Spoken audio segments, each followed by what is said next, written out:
मित्रांनो, ही 2024 ती Tata Altroz racer addition आहे.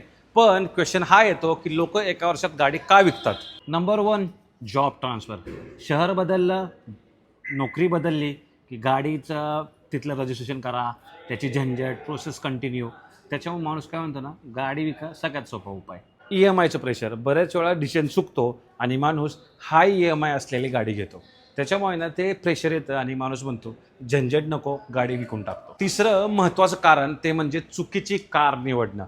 बऱ्याच वेळा तुमची रिक्वायरमेंट काय असते हे कळत नाही आणि माणूस चुकीची गाडी घरी घेऊन येतो.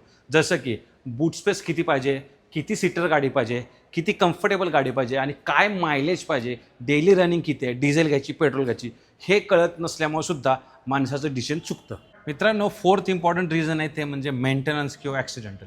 बरेच वेळा असं होतं ना, गाड्या रिलायबल नसतात, त्याच्यामध्ये प्रॉब्लेम्स येऊ लागतात किंवा खर्च जास्त काढायला लागतात आणि विशेष म्हणजे गाडीचा ॲक्सिडेंट झाला की लोक गाडी विकून टाकतात. आणि मित्रांनो, गाडी अपग्रेड करण्याचा मोह, जशी आता ही टाटा अल्ट्रॉज आली, आता लगेच न्यू टाटा अल्ट्रॉज लॉन्च पण झाली यावर्षी. त्यामुळे माणसाला अपग्रेडाचा मोह येतो. नवीन फीचर्स, नवीन इंटेरियर, नवीन एक्सटेरियर, नवीन लुक आणि महत्त्वाचं रिझन असतं म्हणजे मेडिकल कंडिशन. बऱ्याच वेळा अनफॉर्च्युनेटली घरामधील व्यक्तीचं निधन होतं आणि ॲक्सिडेंट झाल्यामुळे अपंगत्व येतं. अशा वेळेससुद्धा गाडी ही विकावी लागते. मित्र, तुम्हाला काय वाटतं, मेन कोणतं रिझन्स आहे किंवा जास्त कोणते रिझन्स आहेत त्याच्यामुळे गाडी ही सेकंड मार्केटमध्ये नवीन गाड्या पटकन विकतो? तुम्हाला काय वाटतं मित्रांनो, कोणतं मेन रिझन असतं ज्याच्यामुळे लोक नवीन गाडी लवकरात लवकर विकतात? नक्की सांगा कमेंट बॉक्समध्ये.